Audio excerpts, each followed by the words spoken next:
Welcome to ABN business news. Stock మార్కెట్లు నిన్న భారీ నష్టాల నుంచి ఇప్పుడిప్పుడే కోలుకుంటున్నాయి. ఇందులో భాగంగానే నేడు దేశీయ స్టాక్ మార్కెట్లు భారీ లాభాల్లో ప్రారంభమయ్యాయి. సెన్సెక్స్ నిఫ్టీ భారీ లాభాల్లో ట్రేడ్ అవుతున్నాయి. ఇటు Tata Motors, Tech Mahindra, HCL Tech షేర్లు లాభాల్లో ప్రారంభం కాగా SBI Life Insurance, HDFC Life, Apollo Hospital షేర్లు నష్టాల్లో ట్రేడ్ అవుతున్నాయి. ఈ రోజు మార్కెట్స్ పై వారి విశ్లేషణ తెలియజేసేందుకు బిజినెస్ అనలిస్ట్ సుందరరాజా గారు లైవ్ లో సిద్ధంగా ఉన్నారు. Good morning sir. Good morning అండి. సార్, నిన్న మార్కెట్స్ చూస్తే భారీగా పతనమయ్యాయి. ఈ రోజు కాస్త రికవరీ అయితే కనిపిస్తుంది. సో దీనికి రీజన్ ఏంటంటారు?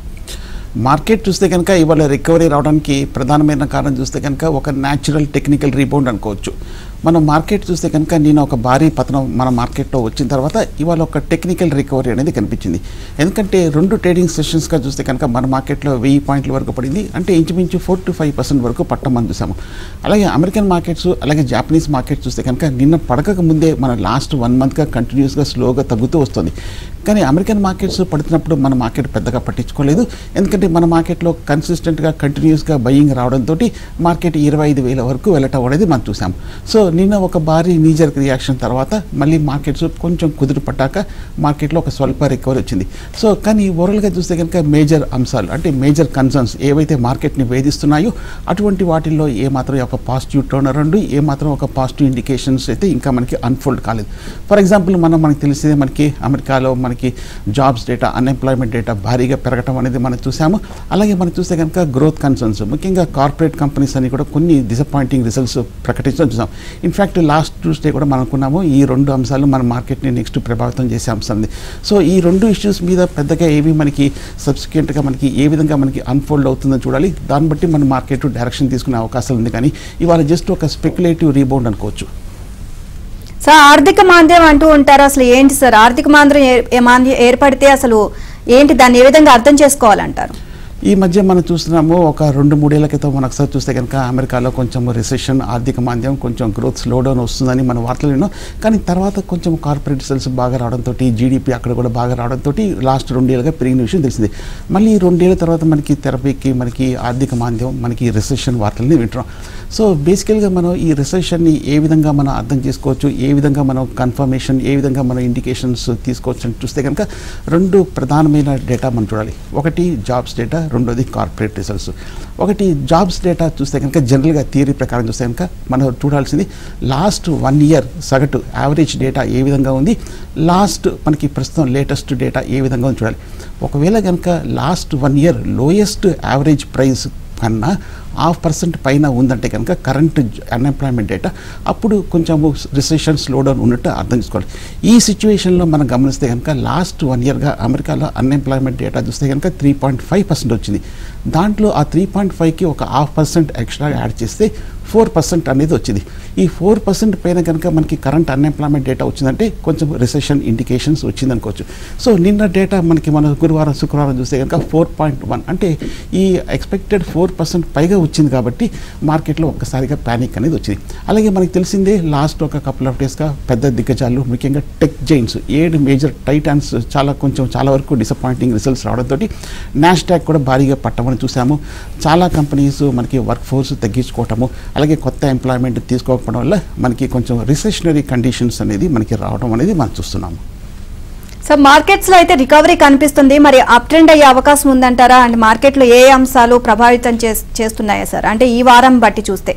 అఫ్కోర్స్ ఇప్పుడు మనం మాట్లాడిన 2 అంశాలు కాకుండా మార్కెట్ని మనం ప్రభావితం చేసే అంశాలు మీరు చెప్పినట్టుగా చాలా ఉన్నాయి. ముఖ్యంగా చూస్తే కనుక నిన్న ఫస్ట్ టైం మనకి యుఎస్ డాలర్ రూపీతో పోలిస్తే కనుక మనకి రూపీ బాగా వీక్ అయినట్టు కనిపిస్తుంది. $84 అనేది ఫస్ట్ టైం దాటడం చూసాము. నిన్న ఒక్కరోజు చూస్తే కనుక 83.7 నుంచి 84.1కి రావడంతో ఒకసారిగా మార్కెట్ మీద కూడా నెగటివ్ ఇంపాక్ట్ కూడా కనిపించింది. సో డాలర్ రూపీ కూడా ఇప్పుడు రానున్న రోజుల్లో మేజర్ కీలక అంశంగా భావించవచ్చు. అలాగే లాస్ట్ 5 వారాలుగా చూస్తే కనుక అమెరికన్ ఇంటర్నేషనల్ మార్కెట్స్లో చూస్తే కనుక క్రూడ్ ఆయిల్ $87 నుంచి $75 వరకు 10% పైగా పట్టం చూస్తున్నాము. సో ఇప్పుడు నిన్న చూస్తే కనుక లోయర్ రేట్ నుంచి $75 నుంచి మనకి చాలా రోజుల తర్వాత, నెలల తర్వాత మనకి క్రూడ్ ఆయిల్ ఒక రీబౌండ్ అవుతుంది. కాబట్టి ఒకవేళ కనుక క్రూడ్ కనుక ఇక్కడ పెరిగి డాలర్ అగేన్స్ట్ రూపీ కూడా కొంచెం స్ట్రెంత్ అవుతే మటుకు మన మార్కెట్ మీద కూడా ఇంపాక్ట్ ఉంటుంది. అలాగే మనం చూస్తే కనుక మనకి ఫెడరల్ రిజర్వ్ కూడా చూస్తే కనుక ఈ షాక్ని రేపు పరిగణనలోకి తీసుకొని ఫెడరల్ రిజర్వ్ మీటింగ్ కూడా మనకి నెక్స్ట్ మంత్ ఉంది. ఆ నెక్స్ట్ మంత్ మంత్లో వాళ్ళు ఏ విధమైన డెసిషన్ తీసుకుంటారు, రేట్ కట్ అనేది ఇప్పుడు మళ్ళీ మార్కెట్ చాలా ఎమర్జెన్సీగా ఎక్స్పెక్ట్ చేస్తున్నారు కాబట్టి దాని మీద ఏ విధమైన కామెంటరీ వస్తుంది మనం చూడాలి. అదేవిధంగా ఫెడరల్ రిజర్వ్ నెక్స్ట్ మంత్ వచ్చే మీటింగ్కి ముందు ఈ నెల చూస్తే కనుక మనకి అమెరికాలో ఇన్ఫ్లేషన్ డేటా కూడా ఉంది కాబట్టి ఇన్ఫ్లేషన్ డేటా ఖచ్చితంగా కొంచెం పాజిటివ్గా ఉండాలి.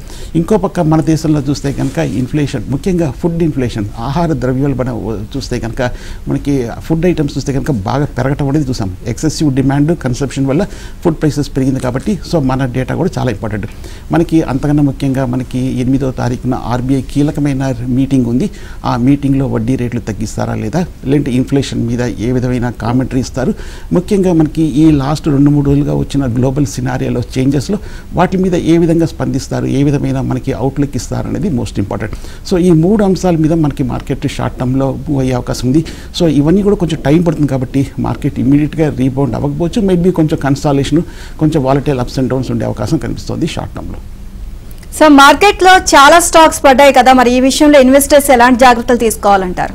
చాలా మంది ఇన్వెస్టర్లు బహుశా ఏమనుకుంటున్నారంటే లాస్ట్ 2 రోజులుగా 1000 పాయింట్లు పడి 24,000 దిగువ వచ్చి రీబౌండ్ అయింది కాబట్టి బహుశా ఇది మనకి బాటమ్ అవుట్ అయిపోయింది అనుకొని మళ్ళీ 25,000 దాటొచ్చు అనే అంచనాలు ఉండవచ్చు, భావించవచ్చు. కానీ మనం అప్పుడే ప్రిడిక్ట్ కూడా చేయలేము, ఎందుకంటే మనకి మార్కెట్ని చాలా ఇష్యూస్ వేధిస్తున్నాయి కాబట్టి. మనకి ముఖ్యంగా మరి ఈ సమయంలో మనకి ఇన్వెస్టర్లు ఏ విధమైన జాగ్రత్త తీసుకోవాలి అనే అంశానికి వస్తే కనుక, ఒకటి ఫస్ట్ మనకి ఈ మధ్య కాలంలో లాస్ట్ 1 ఇయర్గా ఏ స్టాక్స్ ఏ సెక్టర్ పెర్ఫామ్ చేశాయో అవి టెక్నికల్గా సపోర్ట్ లెవెల్స్కి వచ్చి తమ కరెక్షన్ పూర్తి చేసుకున్నాయా, తమ డౌన్ సైడ్ టార్గెట్ పూర్తి చేసుకున్నాయా అన్న అంశాన్ని మనం టెక్నికల్గా గమనించాలి. అలాగే ఈ మధ్య మనం చాలాసార్లు అనుకున్నాము చాలా stocks over valued, highly expensive, pricey stocks అయిపోయినాయి, అటువంటి వాటిల్లో కొంచెం జాగ్రత్తగా ఉండాలి అనుకున్న విషయం మనకు తెలిసిందే. సో అటువంటి స్టాక్స్ ఏవైతే బాగా పెర్ఫామ్ చేసిన స్టాక్స్ ఇప్పుడు కొంచెం రీజనబుల్ ప్రైజింగ్కి వచ్చాయో అటువంటి స్టాక్స్ అనేది తీసుకోవాలి. సో కాబట్టి ఈ 2 అంశాన్ని మనకి ఇన్వెస్టర్లు వెయిట్ చేయాలి. సో పైగా దానికి ముందు మార్కెట్ ఎక్కడ సపోర్ట్ తీసుకుంటుంది, కొంచెం స్టెబిలైజ్ అయ్యాక కొంచెం లేట్ అయినా పర్వాలేదు, కొంచెం ఒకసారి పాజిటివ్ ఇండికేషన్ వచ్చిన తర్వాత ఇన్వెస్టర్లు తీసుకోవచ్చు. అండ్ సార్ కంపెనీ రిజల్ట్స్ అయితే కంటిన్యూ అవుతున్నాయి. సో ఈ వారం అంటే వచ్చిన రిజల్ట్స్ ఏ విధంగా ఉన్నాయి, ఎలాంటి ప్రభావం చూపించాయి, అండ్ ఈ రోజు ఏమైనా రిజల్ట్స్ ఉన్నాయా సార్?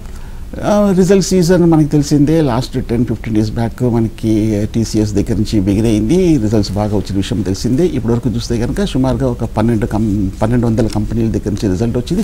అందులో 60% ఆఫ్ ది కంపెనీస్ అంటే ఆల్మోస్ట్ ఒక 700 కంపెనీస్ మంచి రిజల్ట్స్ ప్రకటించాయి. అలాగే ఇంచుమించు ఒక 600 కంపెనీస్ మటుకు కొన్ని డిసప్పాయింటింగ్ రిజల్ట్స్ రావడం చూసాం. నిన్న ఎయిర్టెల్ చూస్తే కనుక మంచి రిజల్ట్ వచ్చింది. అలాగే మనకి Deepak nitrate top fertiliser company మంచి రిజల్ట్ వచ్చింది. అలాగే మనకి చూస్తే కనుక నిన్న వీమార్ట్ రీటైల్, ఆర్తి ఫార్మా, అలాగే పరాస్ డిఫెన్స్, ఎస్ఎంఎస్ ఫార్మా, ఈ పెద్ద మంచి కంపెనీస్ కూడా మంచి రిజల్ట్సే వచ్చాయి. అలాగే ఇవాళ చూస్తే కనుక మనకి బాటా ఇండియా దగ్గర నుంచి రిజల్ట్ ఉంది. అలాగే top fertiliser company Chambal fertilisers, అలాగే రేమంట్ దగ్గర నుంచి రిజల్ట్ ఉంది.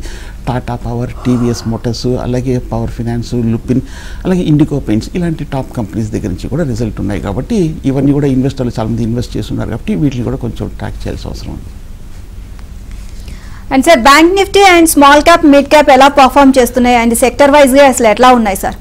మనం ఒకసారి ఈ ఫాల్ ముందు గమనిస్తే కనుక మనకి నిఫ్టీ ఇంచుమించు 2000 పాయింట్లు అప్వర్డ్ జర్నీలో గమనిస్తే కనుక బ్యాంక్ నిఫ్టీ మటుకు 53,000 దగ్గర గత 3 వారాలుగా పెరగకుండా కొంచెం నిన్న మార్కెట్ వీక్నెస్తో భారీగా పట్టమని చూసాం. ఇందులో చూస్తే కనుక ప్రైవేట్ బ్యాంక్స్ ఇంచుమించు ఒక 3% వరకు పడింది. ముఖ్యంగా మనకి పబ్లిక్ సెక్టర్ బ్యాంక్స్ మటుకు 7% వరకు భారీగా పడింది. మొన్న ఎస్బీఐ దగ్గర నుంచి రిజల్ట్ వచ్చింది, ఆ తర్వాత కొంచెం రియాక్షన్ కనిపించింది. కాకపోతే కొంచెం పబ్లిక్ సెక్టర్ బ్యాంక్స్లో మటుకు వీక్నెస్ అనేది కనిపిస్తుంది. సో ముఖ్యంగా మనకి ఎకానమీ ఒక గ్రోత్ అనేది one of the major indicators banks.